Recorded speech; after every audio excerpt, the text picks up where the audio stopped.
8:37 en el territorio continental ecuatoriano, buscando la verdad y abogando por la unidad nacional en pro de la paz y la seguridad en el Ecuador. Queremos dar la bienvenida al economista Alan Sierra, exdirector de la Unidad de Análisis Financiero, la UAFE, a propósito de un tema vinculado con la coyuntura. Hace poco publicaba el portal Primicias, servidores públicos salientes y sus familiares serían sujetos de análisis de la UAFE para control de lavado de activos. ¿Cómo se opera en este caso con la salida de funcionarios y cómo se investiga en este sentido? Muy buen día al economista Alan Sierra. Muy buenos días, muchas gracias por la invitación. Bien, este no es un tema nuevo, realmente dentro de las atribuciones de la UAFE está justamente detectar todo lo que son las operaciones sospechosas, por lo tanto el alcance ya estaba ahí. Lo que hace la ley es un poco más aterrizarlo y reafirmarlo, temas que los va a seguir continuando y seguramente lo ha hecho en años anteriores. Obviamente el tema que muchos colegas me han comentado y que genera un poco de duda es que no se contraponga o no se duplique con el trabajo de Contraloría. Creo yo que más bien unificando procesos y metodologías nuevos que tiene la UAFE, podría junto a Contraloría hacer un mejor trabajo, no solamente a funcionarios públicos, ojo, esto es global. La pregunta clave que yo dejo planteada y le doy la respuesta, la UAFE junto al SRI, que tiene la mejor base de datos patrimonial del país, ¿pueden en conjunto mapear el Ecuador? Hoy sí pueden. ¿Tienen las herramientas y el conocimiento para hacerlo? Sí pueden. Que lo hagan correctamente, esperamos todos. Que no hayan errores, discrecionalidades, esperamos todos. Creemos y confiamos que así va a ser. A propósito de este tema, que es una tarea normal, sin embargo, de alguna manera se refuerza cuando la Ley de Transparencia Social, aprobada por la Asamblea y puesta en vigencia ayer nomás por el Ejecutivo, fue aprobada el 26 de agosto, faculta a la UAFE para realizar análisis financiero y económico a servidores públicos salientes de las entidades del gobierno central, de acuerdo con el periodo en que se haya ejercido funciones. Es decir, ¿esto refuerza la tarea que viene cumpliendo la UAFE? Efectivamente, a ver, el objetivo de la UAFE son análisis financieros de todas las operaciones. Mañana puede ser un funcionario público, un exfuncionario público, puede ser un empresario, puede ser cualquier persona dentro del sector privado. Por lo tanto, recordemos cómo se alimenta la UAFE en información, de toda la información que reportan los sujetos obligados, desde bancos, constructoras, inmobiliarias, promotoras inmobiliarias, vehículos, casas de valores, etcétera. Entonces, toda esa información UAFE la procesa, más aún complementando la información que el propio Rentas le puede dar a UAFE para hacer unos análisis estratégicos en cuanto a movimientos financieros. Según estas disposiciones, la medida estaría dirigida a las máximas autoridades de las entidades públicas del gobierno central o en general a todos los funcionarios que dejan un cargo. Dentro de lo que pude leer ya en el registro oficial, que ya es el documento final, es justamente a las altas autoridades, ¿no? No hace diferenciación, o mejor dicho, contempla y deja el abanico abierto en que estén en activos o que sean anteriores. Claro, esta norma habla de viceministros, subsecretarios, directores o subdirectores de las entidades de la función ejecutiva. Correcto. Por eso digo, es un inicio, un primer paso.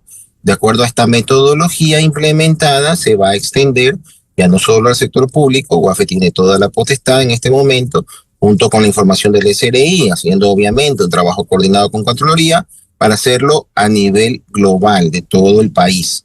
Entonces, eso nos replantea algunas cosas importantes también en el sector privado, que es un correcto comportamiento y obviamente las metodologías y los procesos personales financieros con los que se manejan, y los corporativos también. Estas famosas planificaciones tributarias que se han manejado a lo largo de los últimos 20 años realmente tienen que cambiarse y estructurarse muchos al respecto, no para adaptarse a la ley, para cumplir la ley. No se trata de adaptarse, se trata de cumplirla y se trata de hacer las cosas correctamente.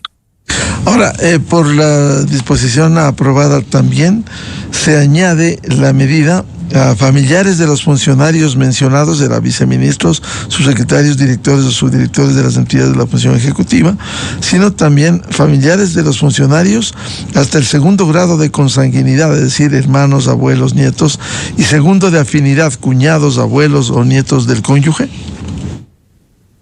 Bueno, como comentaba, esas atribuciones ya existían, y creo que es correcto que la ciudadanía también lo tome en cuenta, porque no todos, pero seguramente en algunos casos existirán casos de testaferrismo, es decir, cuando se analiza al asambleísta, al funcionario público en general, o el sector privado, pero en todo caso estamos hablando del funcionario público, que de una u otra manera se verifica su patrimonio, su incremento patrimonial, que es la variable clave en todo esto. La variable clave es el patrimonio. Pues por lo general utilizan a un primo, un hermano, alguien de confianza, y es ahí donde justamente se tiene que verificar posibles casos de testaferrismo. Y volvemos al punto, este hermano, primo, pariente, tiene cómo justificar justamente ese patrimonio adquirido, y ahí la contraparte fundamental, el primer input lo va a tener rentas. Lo estoy comentando, es una técnica que se maneja en todos los países, en otros países, algunos con muchos más años de experiencia en el respecto, y Ecuador, pues bueno, a partir del año pasado empezó a delinear una hoja de ruta, UAF-SRI, para justamente hacer una correlación de toda esta información en el concepto de la variable patrimonial.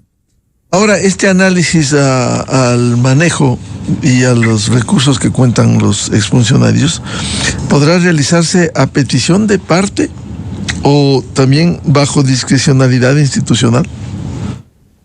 Y esos son procesos internos que creo que está bien conocerlos, pero la esencia en sí es la metodología y el alcance. El alcance es para todo el país, vuelvo y repito, esto deberá, en el deber ser del caso, a nivel público y privado. A eso se debe de enfocar siempre. En función de hacerlo correctamente, no en función de generar un problema o un exceso de trabajo, porque esto obviamente se aplica a base de algoritmos donde detectan señales de alerta para poder clasificar la importancia de los casos a revisar. Así debe de funcionar. Y esta es una información general la que se recaba en una investigación, entre ellas financiera, tributaria, económica, patrimonial. No es general, es muy específica. Obviamente, dentro de un proceso de revisión, debería siempre existir el derecho al debido proceso, el derecho a la defensa, donde como lo hace Rentas también cuando revisa el tema de incremento patrimonial, cuando el contribuyente algo no está cuadrando, se le pregunta y se le pide la justificación respectiva. O sea, vuelvo y repito, esto conlleva a no solamente hacer bien las cosas de manera ética, sino también con conciencia en cuanto a los procesos. Porque estamos hablando que los funcionarios públicos pudieran tener también parientes cercanos que estén en el sector privado, si se manejan correctamente, pero a veces por errores o por malas recomendaciones, pues pueden caer en algún tema de interpretación que le puede generar un tema importante en materia tributaria, que correlacionado al funcionario público, pues se genera un tema ya de otro tipo de análisis que hay que aclarar. El correcto orden financiero, personal y corporativo es fundamental en todos lados. No solo estigmatizar al funcionario público, en todos lados, público y privado. Economista Alan Sierra, ahora el papel de la UAFE pasa por la responsabilidad de la recopilación de información y también la realización de reportes para la prevención y erradicación del lavado de activos. El papel de la UAFE parte por la investigación, detección, prevención y el combate al lavado de activos. Entonces, en ese sentido, como mencionaba, y es importante entender cómo funciona el sistema. A veces decimos que la UAFE se encargue, o en otros países, mañana Perú, Colombia, Brasil, que las UIF de cada país, que ya se llama Unidad de Inteligencia Financiera, se encargue. Y no funciona exactamente así. Todas las UIF del mundo se alimentan de la información de los llamados sujetos obligados. Un banco tiene que darle información, una constructora tiene que darle información, una promotora inmobiliaria información. ¿Qué pasa si no le dan la información correcta, adecuada, al día? Entonces, en ese sentido, pues vamos a tener un problema del sistema. El sistema tiene que funcionar como un engranaje, como una máquina. El motor está ahí, pero sin las ruedas no avanza el carro, ¿verdad? Entonces, en ese sentido hay que entenderlo del todo, sin ser muy técnicos, pero en el momento que lo entendemos, lo podemos obviamente potenciar en beneficio de lo que necesita el país. ¿Se ha fortalecido la UAFE con este tipo de reformas? Porque se entiende que el país necesita, como en otros países, estas unidades de inteligencia financiera que sean sólidas. Sí, hay una nueva ley antilavado. No solamente tenemos esta ley de transparencia social donde incorpora un capítulo especial a la UAFE. La ley de prevención y combate al lavado de activos. Correcto, que entró en vigencia el 29 de julio, pero que fue aprobada por la Asamblea un año antes. Es decir, había un año para irse preparando, para todos, para los controlados y los controladores, para los sujetos obligados, la UAFE y las unidades complementarias antilavado de la super de compañías, super de bancos, el propio SRI, que tiene también una unidad antilavado, todos irse preparando a esta ley. ¿Y cómo fortalecer a la UAFE específicamente? Si bien, como usted ha descrito, hay una interacción con otras entidades como el SRI, sin embargo, ¿cómo fortalecer? Porque en algún momento se entendía como una unidad pequeña que tenía limitaciones. ¿Hoy se puede hablar ya de una UAFE más fortalecida? Yo creo que sí, se empezó a partir del año 24 a trabajar justamente en procesos, metodologías. Había una buena base de conocimientos, había que reforzar algunos conocimientos. Se cuenta siempre la participación de apoyo internacional al respecto como institución. Y en ese sentido, claro, hay que seguir mejorando, ¿no? En ese sentido, creo que algo que siempre estuvo en el análisis es abrir oficinas de la UAFE en otras ciudades, que no solo esté en Quito. Eso, por ejemplo, sería un papel fundamental para fortalecer la presencia de la UAFE. Por ejemplo, que esté en Guayaquil o que empiece también en las principales ciudades poco a poco a abrir oficinas. ¿Por qué? Porque hay mucha desinformación también. Resulta que hay constructoras que no han estado ni siquiera actualizadas en su sistema antilavado que la ley les demanda hace 12 años. Mal, porque tienen la obligación de saberlo, pero también se acogen al no he tenido la cercanía, no he podido conocer. Bueno, en ese sentido, poder llegar a ellos porque también son parte del sistema que retribuye y que da información a la UAFE. Usted bien precisaba que esto se evalúa no solo al funcionario público, sino al privado donde hay lavado de activos. Pero ¿en qué consiste la nueva evaluación que se aplicará a servidores públicos, no necesariamente los que salen de los cargos, sino también que podrían tener manejos irregulares y que pudiera terminar en una destitución de un funcionario público? Bien, lo primero que en este caso estamos hablando de lo que ha señalado la ley en cuanto a la UAFE es la verificación patrimonial. Eso es importante y vuelvo y repito, esta variable es fundamental. Si un funcionario público gana $2,000 mensuales y de repente tiene una casa de 200,000 sin ninguna deuda de contraparte, pues obviamente llamará la atención. Y digo llamará porque es el primer input a la revisión. No significa que ahí termina el análisis, tiene que haber una justificación y seguramente, y debería haber el contactar o preguntar o pedirle explicación al funcionario público de dónde salieron los recursos para haber adquirido esa casa. Ahora, ¿qué puntos, qué acciones debiera fortalecerse a la UAFE desde su experiencia, más allá de las reformas legales que han sido implementadas? Yo creo que tanto la ley antilavado que entró el 29 de julio en vigencia, abarca un tema importante que son multas. Son desagradables, pero lamentablemente muchas veces los sujetos obligados no funcionan si no es a base del miedo. Lamentablemente, no todos, hay unos muy responsables. Entonces, el no cumplir con la ley puede llegar a una multa de $18,800. Es fuerte. Es fuerte y lo van a pensar dos veces. Entonces resulta que ya el consejo de algún asesor cercano que le diga no te preocupes, deja esto para después, que suele ocurrir, ¿no? Pues ya cambia completamente y eso nos obliga a conocer sobre materia antilavado de manera importante y de manera rápida en el Ecuador. O sea, empieza a crear conciencia de la importancia, no solo de la obligación, de la importancia, porque una constructora o una promotora inmobiliaria que tiene un sistema antilavado no solamente está reportando a la UAFE, se está protegiendo de que no la usen para lavar dinero, se está protegiendo de que por ingenuidad o por exceso de confianza o mal asesorado no tenga mañana que estar involucrado en un proceso de investigación penal. Entonces, cambiar ese chip no es sencillo. pero es hacia donde tenemos que apuntar dentro de mirar todo el sistema antilavado, cómo funciona en Ecuador y en todos los países del mundo. En definitiva, lo que sucede en otros países con unas sólidas instituciones, en el Ecuador necesita un respaldo económico también para fortalecer a la UAFE.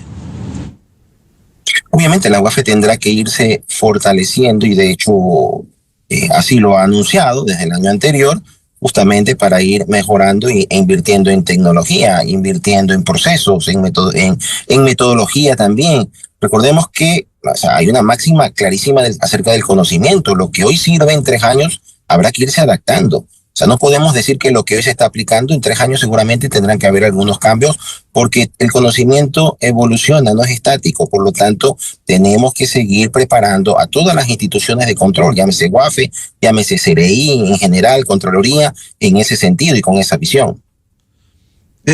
¿Cuál cree que son los grandes desafíos que tiene pendiente la UAFE en las actuales condiciones?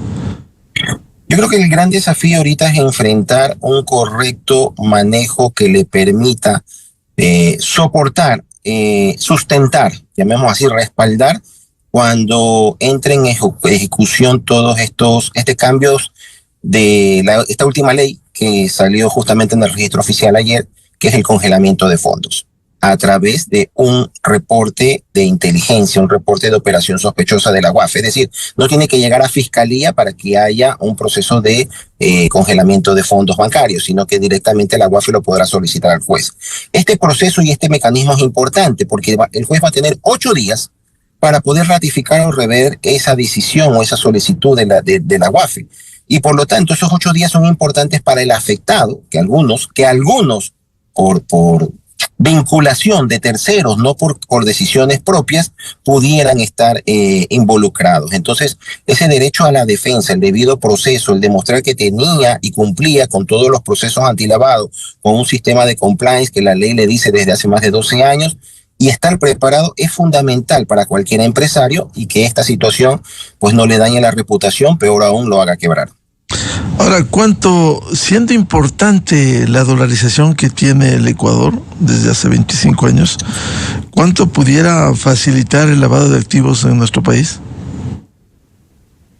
Yo tengo mi criterio, respeto los demás criterios. En todo caso, la moneda podría parecer un facilitador para lavar, pero el lavado de activos ocurre en todos los países con cualquier moneda. El tema aquí importante es poder tener los mecanismos y las metodologías dentro de todos los actores, públicos y privados, todos los actores, sí, que de repente podamos decir el sistema financiero, los bancos son la primera línea de defensa antilavado de cualquier país, es verdad que la metodología, que la matriz de riesgo, que el algoritmo que manejan los bancos en este momento en el Ecuador se tienen que mejorar urgentemente, es verdad, pero que han venido realizando un trabajo con mucho esfuerzo, tampoco hay que dejarlo de lado. Entonces, en ese sentido, es parte de todo un conglomerado de actores que tienen que seguir fortaleciendo sus procesos internos. ¿Y ese fortalecimiento pasa por una decisión política o hay las herramientas para ello? Ese fortalecimiento pasa por inteligencia y lo digo con todo respeto, porque la constructora, el banco, la inmobiliaria, más allá de cumplir con la ley, se está protegiendo, se está blindando. Así como el banco tiene un guardia de seguridad afuera en la puerta cuando uno cruza, asimismo de manera informática tener un software que le permita detectar cualquier situación anómala en cuanto a un depósito de un cliente, o qué no decir la adquisición de una casa, si es una promotora inmobiliaria, un vehículo, etcétera. Y por el lado del sector público, las unidades antilavado de la super de compañías, super de bancos, la propia UAFE, pues es parte de su deber ser, está escrito justamente en el orgánico funcional de cómo deben de ejecutarse todas estas áreas, departamentos o la propia institución, los estatutos. De cualquier manera, ¿existen todas las herramientas en el Ecuador para combatir con mayor eficacia el lavado de activos? Yo creo que existe la data, es importante. En algún momento tuve la oportunidad, cuando fui director de la UAFE, trabajar en algunos proyectos junto al BID para beneficio del Ecuador. Y en esto me gustaba mucho el eslogan del BID que decía que la data hable. Yo con estos colegas en Washington les complementaba, pero también tiene que haber un buen interlocutor. Es decir, tenemos la información, tenemos la data, pero tenemos que crear el camino, la metodología, la hoja de ruta para llegar a conclusiones sólidas que nos permitan alcanzar los objetivos que se buscan. En definitiva, ¿cómo ve usted de su experiencia a la UAFE? ¿Cuáles serían las prioridades y las urgencias que tiene? Más allá, reitero, las disposiciones legales que han sido aprobadas o reformadas. Ninguna ley va a ser buena si es que no se la pone en práctica. Esperemos, con expectativa, pero yo positiva, como todos en la sociedad, de que todos estos cambios que han habido y atribuciones a la UAFE den los resultados positivos, ¿no? Que se enfoque hacia donde tiene que enfocarse, que se combata el lavado donde tiene que enfocarse y que los funcionarios que tienen una buena base de conocimiento se sigan capacitando día a día y la metodología se implemente correctamente. ¿Usted abriga esperanzas de que estas tareas puedan fortalecerse en el control de lavados de activos en el Ecuador? Yo creo que el solo hecho de tener esta ley que de por sí ha generado muchas expectativas y un impacto, ¿no? Vuelvo y repito, una constructora que poco o nada reportaba a la UAFE o pensaba que estaba fuera del radar, ahora el propio Rentas le dice tienes que actualizar tu RUC conmigo. O sea, ya lo ve diferente. Ahora la UAFE saca una ley y dice, si no tienes un código de registro, no tienes un oficial de cumplimiento, tienes $18,800 de multa, ya lo ve diferente. Si vemos que hay una posibilidad de un congelamiento bancario por no tener sus finanzas corporativas en orden, ya hay un concepto y una apreciación y una percepción diferente. Y reaccionar al miedo no es lo ideal, pero en todo caso es importante evolucionar también como sociedad, como sector privado y cumplir en beneficio propio, más allá, que es correcto cumplir con la ley. Bien, queremos agradecer al economista Alan Sierra, exdirector de la Unidad de Análisis Financiero UAFE, a propósito de las últimas reformas aprobadas en la de Transparencia Social, pero también las tareas que cumple la Unidad de Análisis Financiero. Economista Alan Sierra, muy amable por atender a la revista de Opinión Democracia. Saludos a todos, muchas gracias. Muy gentil. Con esto cerramos la jornada de entrevistas y debates, la opinión diversa y libre en la revista de Opinión Democracia, a través de XFM, Democracia M y Democracia TV. Ya viene en XFM el show de la papaya, pero antes quisiera recomendar el programa Controversia en Escena, este sábado 8 horas por XFM, Democracia M y Democracia TV. Vamos a analizar la crisis del seguro social ecuatoriano, cómo encontrar salidas y soluciones a sus problemas estructurales y a la corrupción.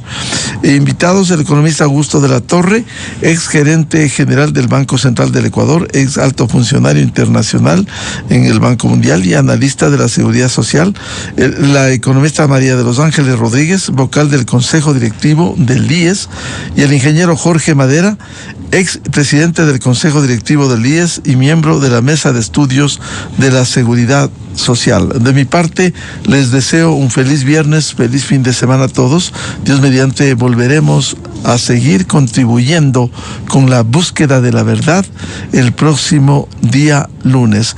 Muy buen día, felicidades a todos. La revista de Opinión Democracia, buscando la verdad en todas partes. Esto es Exa Informa por Exa FM. El presidente Daniel Noboa envió a la Asamblea el